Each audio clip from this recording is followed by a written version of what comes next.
Good afternoon, class. The title of today's lecture is European Colonization, specifically focusing on colonial economies. Um, this would be for an undergraduate survey course, specifically U.S. History Part 1, the Age of Discovery to about 1877. But focusing on the colonial period and specifically the colonial economies, we'll first start with observing the southern portion of the colonial sectors and how the southern economy was driven during that period. We'll first start with Virginia, established with Jamestown, and look at specifically how tobacco played an influence there. So they figured out how to successfully grow and cultivate tobacco, which allowed the Chesapeake region to thrive and survive during the early years of colonization. Um, Tobacco was produced there in Virginia, and then it could be shipped and traded back and forth between the mother country of England. Tobacco was a prized commodity back in the home country, so this allowed Virginia and those southern colonies in the Chesapeake region to really begin to flourish during the colonial period.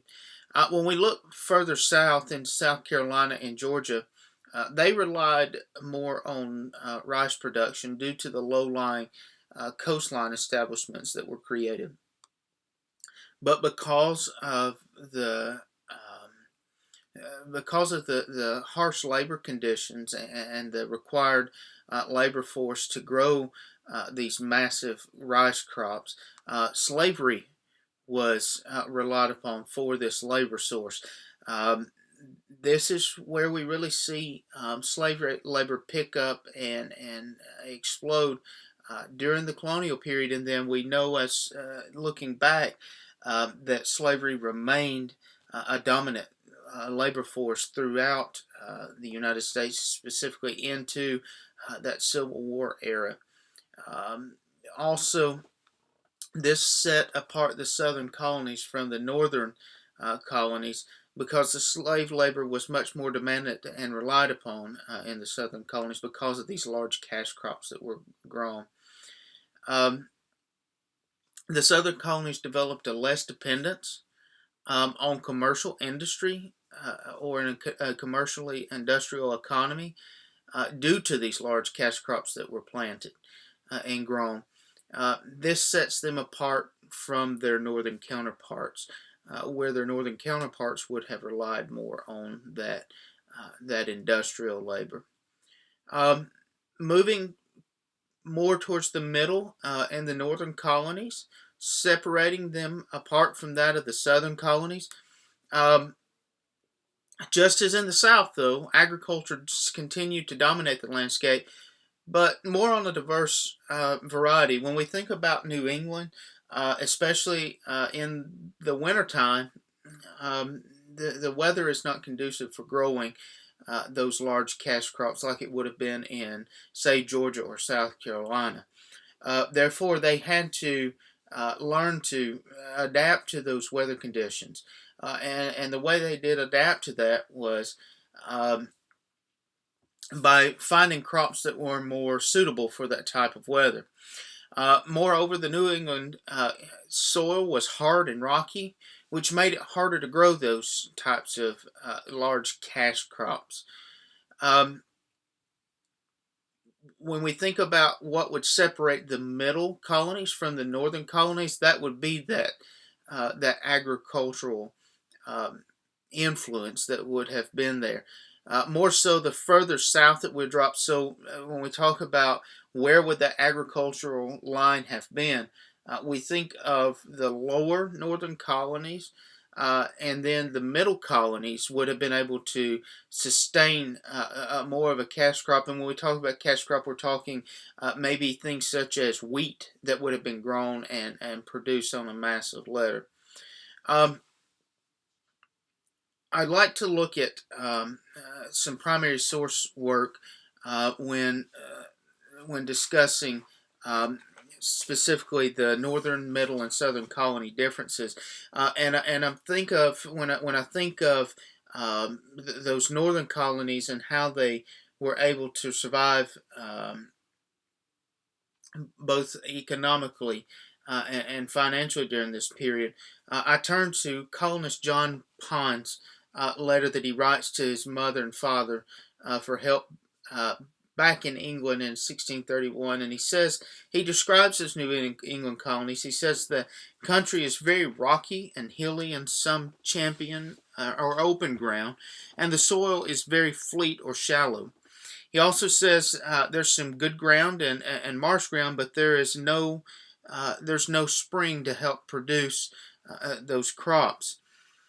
He goes on to talk in his letter about how difficult growing there in New England would have been during the time period. And he says that he goes on to say that rather than relying on solely agricultural based on an agricultural based economy, he had to start relying on more of a craftsman style work. He began to make things. He began to sell things. He began to trade. He began to barter, rather than relying solely on those agricultural crops as they would have in the South.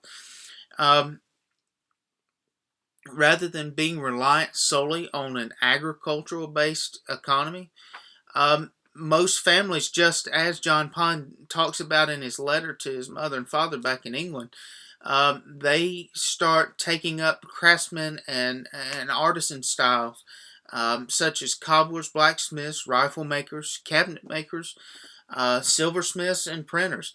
Um, uh, those things could be done indoors. Those things could be the products that came from those types of skills could not only be sold domestically, so not only traded from house to house or family to family, but those could be shipped back to the mother country to produce a profit. Um, Moreover, the middle and northern colonies also harness technological advances to further their means of industry. They were able to harness things such as water power to drive the tools and to revolutionize the production process, which increased the speed and allowed them to produce more of those products so they could turn a quicker profit.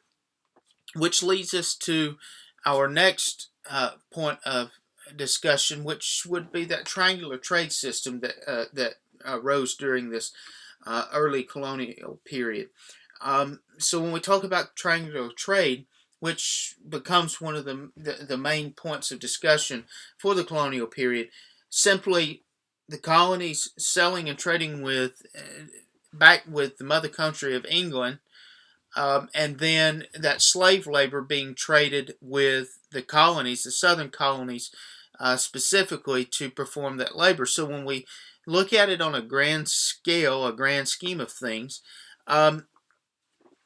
overall, that triangular trade system that was set up during this time period allowed both the colonies, Great Britain, and Africa to form a network of trade that pushed a commerce forward. Now, again, not always positive. There are negative aspects to the triangular trade system, such as slave labor, such as England not providing a substantial base for the colonies and using them more as a labor force. But at the same time, that triangular network that was set up did allow a system of commerce to form during this time period.